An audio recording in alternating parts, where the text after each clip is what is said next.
ya. Ada yang mau memimpin doa? Ya, Bu. Yuk, berdoa. Untuk memulai pembelajaran pada siang hari ini, berdoa menurut keyakinan masing-masing. Berdoa dimulai. Berdoa selesai. Hari ini ada yang tidak berangkat? Ada Bu siapa? Nuning, Bu.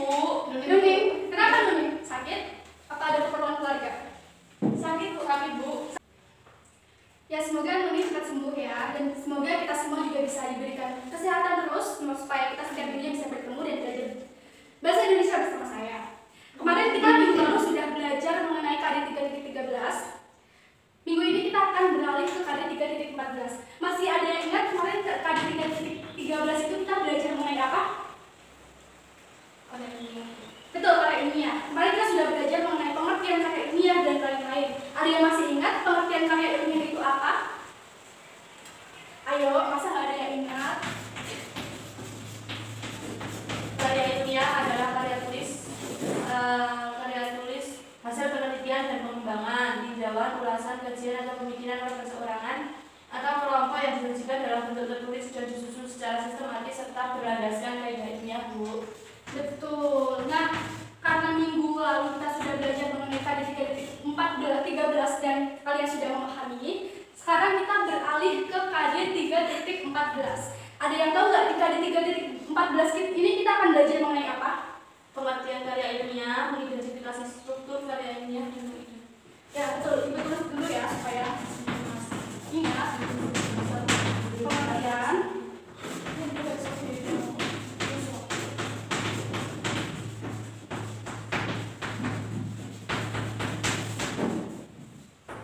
dan yang terakhir mengidentifikasi informasi.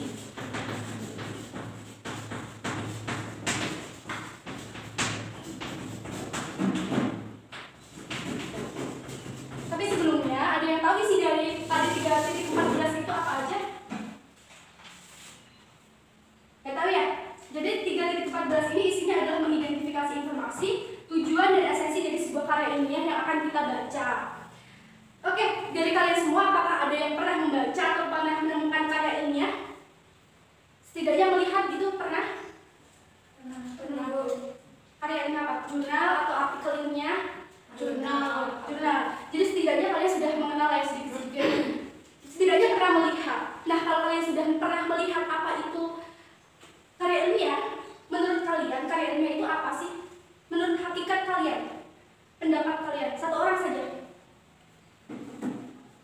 Saya, Bu. Ya, Aziza. Jadi karya ilmiah ini yang saya tahu yaitu karangan yang memaparkan pendapat hasil pengamatan, tinjauan dan penelitian dalam bidang tertentu yang disusun menurut metode tertentu dengan sistematika penulisan berbahasa dan isi yang kebenarannya dapat dipertanggungjawabkan, Bu. Ya, betul. Jadi secara garis besar, karya ilmiah itu adalah sebuah hasil penelitian, pengembangan, penelitian dalam bidang tertentu yang dilakukan dengan metode tertentu oleh satu orang atau lebih yang disebut peneliti. Nah, dari hasil penelitian itu kemudian dituangkan menjadi sebuah artikel ilmiah. Kalau kita sudah memahami pengertian dari karya ilmiah, kita belajar mengenai sekarang kita belajar mengenai jenis-jenis dari karya ilmiah. Jadi jenis karya ilmiah itu ada 3. Yang pertama karya ilmiah populer, yang kedua karya ilmiah formal, dan yang ketiga adalah karya ilmiah non formal. Sudah ada yang tahu apa ini? Belum, Bu. Oke, kalau belum kita bahas satu persatu ya dari karya ilmiah populer. Jadi kita bisa menyimpulkan dari judulnya populer. Nah, di pikiran kita kalau populer ini adalah kata yang umum, semua orang tahu, mengenal. Jadi sama, karya ilmiah populer itu adalah karya ilmiah yang menggunakan bahasa umum atau bahasa yang mudah dipahami oleh hal yang umum. Jadi targetnya itu untuk umum, bukan untuk instansi tertentu, bukan untuk praktisi tertentu. Jadi sifatnya bisa dibaca oleh siapa saja. Dan biasanya karya ilmiah ini diunggah dalam jurnal-jurnal online, bisa media massa juga, seperti koran juga bisa, majalah juga bisa. Dan biasanya temanya itu adalah tema-tema yang tidak berat, tema-tema keseharian, tema-tema penelitian yang sifatnya ringan, tidak perlu waktu banyak, tidak perlu data banyak. Pokoknya yang populer ini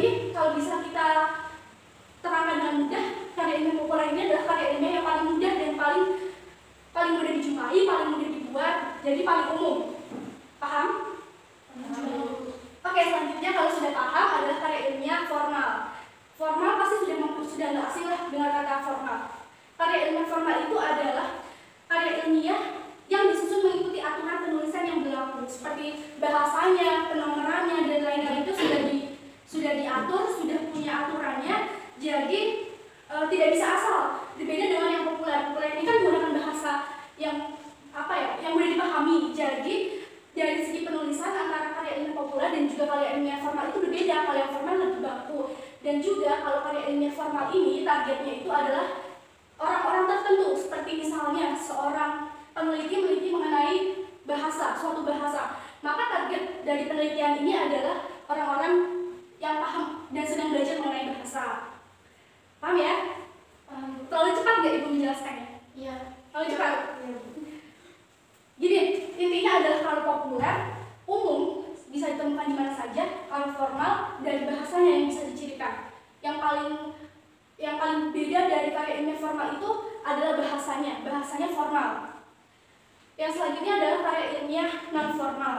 Karya ilmiah non formal ini adalah karya ilmiah yang digunakan dalam berbagai jenis laporan biasa dan makalah karya ilmiah, disusun dengan memenuhi unsur-unsur kelengkapan akademis secara lengkap seperti skripsi, tesis, dan disertasi.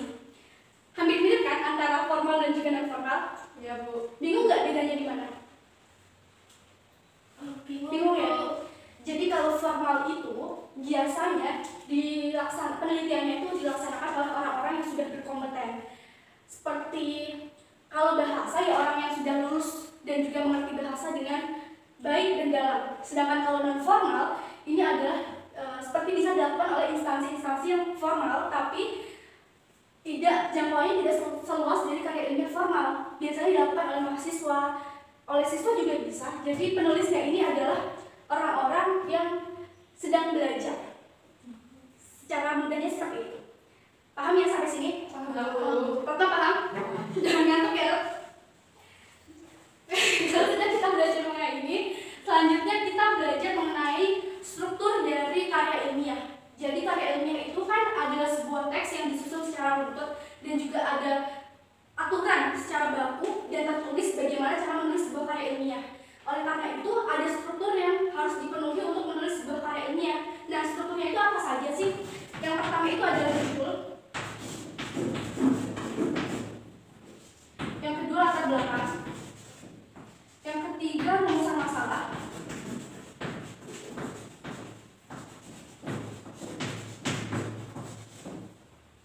Yang keempat tujuan penelitian. Yang kelima manfaat.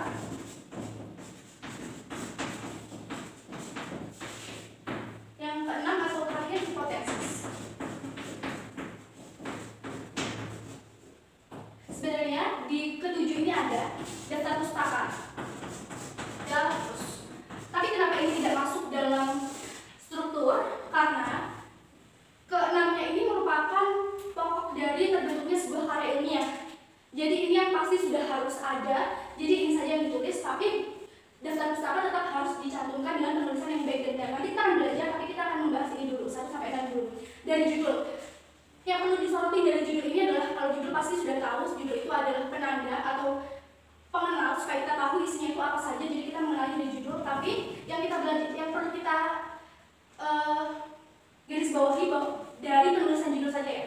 Jadi penulisan judul itu ditulis dengan menggunakan huruf kapital semua dengan spasi 1,5 dan juga penulisan tebal, huruf tebal semua. Biasanya dalam karya ilmiah ini menggunakan jenis tulisan Times New Roman dengan jarak spasi 1,5, kecuali pada ya semuanya 1,5. Judul juga 1,5, latar belakang penulisan masalah semuanya 1,5. Yang membedakan adalah pada penulisan judul menggunakan huruf tebal. Paham ya? Kalian pasti sering melihat judul yang dicetak dengan huruf tebal. Nah, itu yang benar adalah seperti itu. Yang kedua adalah latar belakang. Kalau kalian kan pernah membaca karya ilmiah dan melihat karya ilmiah, pasti ada latar belakangnya kan? Ya. Biasanya latar belakang ini isinya apa? Alasan dari masalah, timbulnya masalah. Betul. Ini adalah sebuah masalah.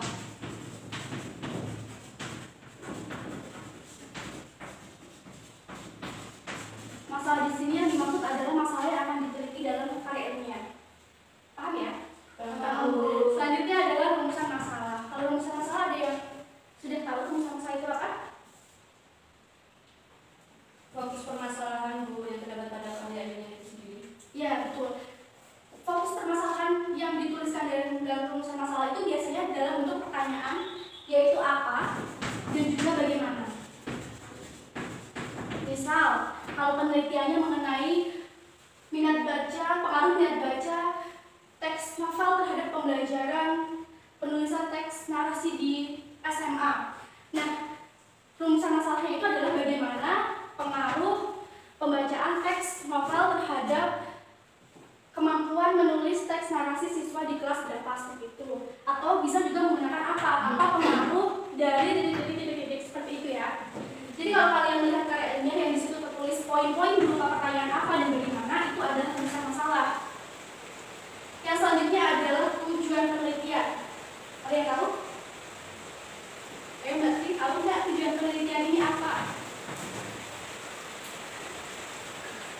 Tahu? Jadi tujuan penelitian ini adalah pertanyaan mengenai fokus pembahasan di dalam penulisan karya ilmiah berdasarkan masalah yang telah dirumuskan. Dengan demikian, tujuan tersebut harus sesuai dengan masalah yang dirumuskan pada karya ilmiah. Jadi isi dari tujuan penelitian ini harus sesuai dengan rumusan yang telah ditulis di rumusan masalah. Jadi intinya adalah tujuan dari penelitian ini adalah sebuah jawaban dari rumusan masalah yang sudah ditulis di poin ketiga. Yang selanjutnya manfaat. Manfaat itu kegunaan dari penulisan karya ilmiah. Betul, jadi manfaat dari karya ilmiah itu berbeda tergantung dari siapa yang menulis dan siapa targetnya. Kalau targetnya untuk mengembangkan minat, berarti ya manfaatnya untuk bisa meningkatkan minat baca. Tergantung dari jenis penelitian yang diambil, jadi manfaatnya mengikuti juga. Yang selanjutnya adalah hipotesis. Nah, ini cukup asing mungkin hipotesis di telinga kita. Ada yang sudah tahu hipotesis itu apa? Belum. Jadi hipotesis ini adalah jawaban sementara dari, tulis dulu ya, jawaban sementara. Jawaban sementara dari rumusan masalah yang telah dituliskan di awal. Jadi sifatnya belum pasti sebuah jawaban, tapi jawaban sementara. Kalian bisa melihat nanti itu akan kasih contoh karya ini, nanti akan dibagikan. Yang terakhir daftar pustaka, seperti biasa daftar pustaka adalah isinya adalah catatan dari jurnal-jurnal yang kita ambil. Seperti itu ya? Ya. Oke, kalau paham kita lanjut ke syarat. Ini yang terakhir ya, syarat. Jadi syarat sebuah karya ilmiah, Ibu nulisnya KI jangan bingung ya. Syarat KI itu ada 4. Yang pertama itu adalah sistematis. Yang kedua logis. Yang ketiga objektif. Dan yang terakhir faktual. Kita akan bahas secara singkat saja. Kalau sistematis itu artinya urut, berdasarkan apa yang sudah di apa ya, pedomannya. Logis itu artinya bisa diterima oleh pembaca.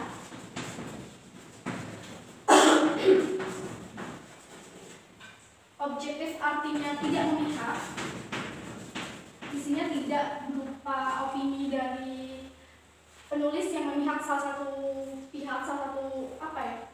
Objektif itu sifatnya umum. Jadi pemikiran-pemikiran yang tertuang dalam karya ilmiah itu bersifat umum dan bisa diterima oleh siapa saja. Yang keempat, fakta, bukan hasil karangan. Jadi karena ini adalah karya ilmiah itu sebut saja sebagai hasil dari penelitian, maka isi dari karya ilmiah itu bersifat fakta. Paham ya? Apakah ada yang ditanyakan sampai pembahasan kita? Kita sudah membahas mengenai pengertian, lalu struktur, kita bahas mengenai jenis-jenis karya ilmiah, dan yang terakhir syarat. Ada yang ingin ditanyakan? Belum. Oke, kalau belum, Ibu akan membagikan ini ada contoh karya ilmiah dan juga soal, 10 soal. Kita bahas satu-satu ya, kita bahas bareng-bareng.